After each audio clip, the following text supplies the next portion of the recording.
Waalaikumsalam warahmatullahi wabarakatuh. Terima kasih untuk semuanya telah menyempatkan hadir di acara bimbingan kelompok kali ini. Nah, sebelum memulai acara bimbingan kelompok kali ini, mari kita berdoa dulu ya. Jadi, siapa di antara teman-teman yang mau memimpin doa? Saya aja, Bu. Silakan. Oke, jadi sebelum kegiatan ini dilaksanakan, mari kita berdoa sesuai dengan kepercayaannya masing-masing. Berdoa dimulai. Doa selesai.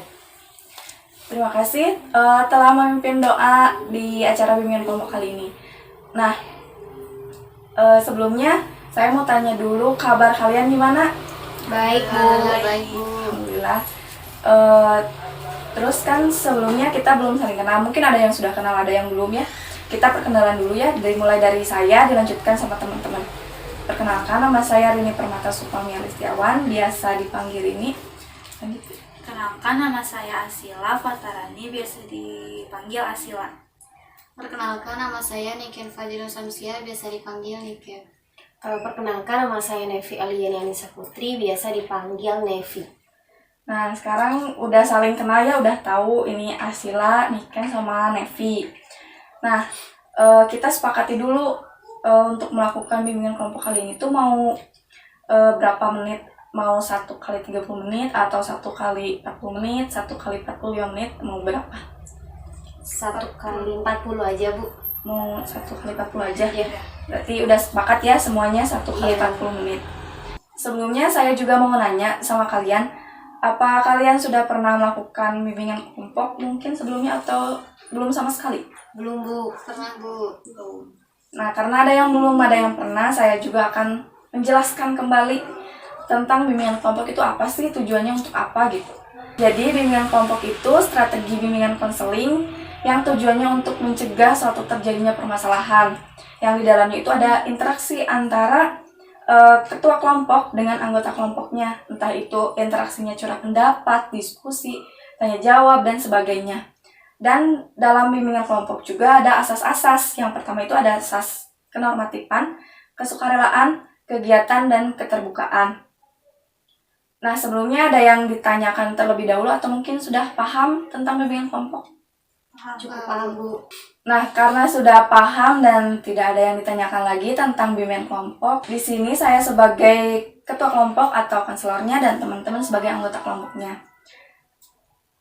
Nah, topik bimbingan kelompok kali ini itu tentang kejujuran dengan memakai teknik permainan truth or dare. Jadi nanti teman-teman akan mengambil gulungan kertas di sini dan akan mendapatkan truth atau dare. Dan nanti teman-teman bisa menjawab sesuai apa yang didapat sama teman-teman ya. Bisa dimengerti atau mungkin ada yang mau nanya dulu? Udah cukup, Bu. Sekarang boleh ngambil satu orang satu. Udah? Boleh dibuka. Nah, sekarang saya minta untuk kalian untuk menjawab pertanyaan yang dari kertas tersebut. Dimulai dari siapa dulu? Dari Nevi dulu kali ya? Iya, Bu. Jadi pertanyaannya itu pernah atau tidak berbohong demi kebaikan. Nah, pernah, Bu. Jadi Nevi itu pernah berbohong demi teman Nevi karena teman Nevi itu main sebenarnya tuh, tapi dia nyuruh Nevi bilang ke guru tuh bahwa dia tuh ada urusan keluarga, padahal dia tuh main sama temennya supaya dia nggak alpa gitu. Karena kalau gurunya tahu dia main sama teman bukan ada urusan keluarga, pasti nggak dikasih izin sama si guru mata pelajarannya itu gitu, Bu. Kalau pengalaman Nevi. Sebenarnya itu tuh kayak nggak boleh ya, kita harus jujur juga kan, maksudnya yang rugi juga kita sendiri, nanti nggak dapat materi. Atau misalnya Nevi juga sebenarnya nggak boleh kayak gitu, tapi kan ini udah terjadi, jadi ya udah gitu. Tapi kedepannya sebenarnya harusnya Nevi tuh kasih tahu sama temen Nevi kalau kayak gitu tuh nggak boleh, karena itu ngerugiin diri sendiri. Terus teman-teman kalau ada yang tahu lagi mau kayak gimana nanti gitu kan, seperti itu, dampaknya besar banget itu gitu. Oh iya, Bu, makasih. Selanjutnya kan Saya dapat der, Bu. Gimana pertanyaannya? Kenapa berbuat atau mengatakan kejujuran yang menyakitkan? Jadi waktu itu saya pernah ngalamin punya teman yang selalu nyuruh-nyuruh Bu kalau ngerjain tugas, ngisi apapun itu selalu nyuruh. Terus suatu kali aku tuh ada rasa malas Bu sama buat jujur aja supaya dia juga nggak bergantung sama orang. Jadi aku bilang aku lagi nggak bisa, lagi ada kerjaan, lagi di luar gitu Bu. Kejujuran yang menyakitkannya kepada teman mengatakan aku lagi nggak bisa gitu. Sebenarnya pilihan niken tersebut itu udah benar ya, karena memang kita harus apa ya istilahnya ngebuat orang lain itu jangan bergantung sama kita gitu. Orang lain juga harus bisa berusaha. Bagaimana kalau misalnya nanti kita benar-benar gak bisa bantu dan dia mau seperti apa gitu, tidak akan ada kemajuan dalam dirinya, gak akan ada progres dalam dirinya kalau dirinya itu nggak melewati prosesnya dulu gitu. Mungkin kayak gitu. Ya Bu, baik, terima kasih. Nah sekarang Asila gimana? Aku dapat pertanyaannya itu, kebohongan apa yang kamu lakukan akhir-akhir ini? Kebetulan kemarin itu ada sedikit lah bohong. Sebenarnya bukan bohong, jadi kayak lebih nggak ngasih tahu gitu, ditanya cuman akunya nggak ngejawab, jadi kayak menghindari pertanyaan kayak gitu.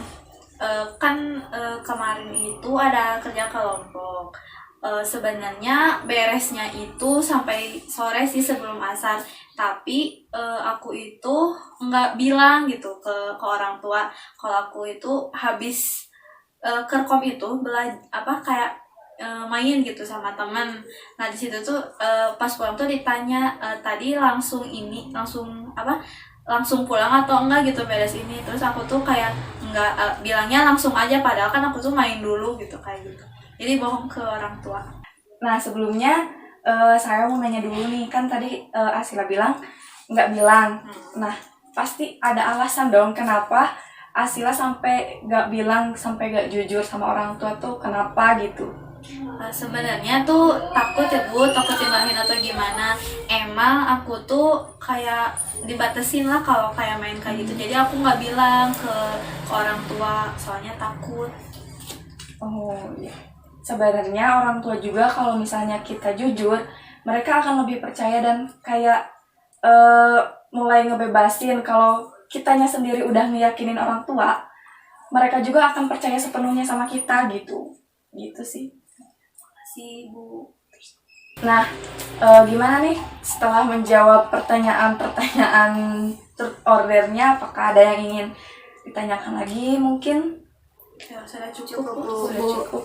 Kalau sudah cukup, Ibu akan sedikit menyimpulkan tentang kejujuran gitu. Nah, kejujuran itu suatu perbuatan yang sinkron antara perkataan dan perbuatan itu sama gitu. Nggak ada yang ditutup-tutupin sama orang lain, dan kita juga kayak ngelakuinnya itu benar-benar ketika kita jujur pasti kita nggak ada ketakutan kan. Tapi kalau misalnya kita bohong, pasti kita dihantui rasa takut terus-menerus, meskipun ya kebohongan itu misalnya udah lama atau mungkin kebohongan hal kecil aja itu kita pasti ada rasa takutnya kan, takut ketahuan, takut dimarahin, takut gimana gitu. Itu kan. Nah, makanya jujur itu sangat berdampak besar untuk kepercayaan dari seseorang itu. Kalau kitanya udah jujur juga, kita tuh kayak gak punya beban apa-apa gitu, karena semuanya ya sama gitu, perkataan sama perbuatannya juga sama gitu. Meskipun itu hal kecil pun, karena itu jujur tuh sangat berdampak besar gitu untuk dapat percayaan dari seseorang, itu berarti banget kan gitu. Nah mungkin itu saja materi tentang kejujuran kali ini, materi bimbingan kelompok kejujuran kali ini. Nah sebelum ditutup kita berdoa dulu ya. Siapa yang mungkin doa? Saya Bu. Boleh. Sebelum kita akhiri kegiatan kali ini, alangkah baiknya kita berdoa terlebih dahulu. Berdoa dipersilahkan. Berdoa selesai. Oke, terima kasih nih kan sudah memimpin doa. Terima kasih juga buat semuanya sudah menyempatkan hadir dan meluangkan waktunya untuk mengikuti bimbingan kelompok kali ini. Sekian dari saya. Wassalamualaikum warahmatullahi wabarakatuh. Waalaikumsalam warahmatullahi wabarakatuh.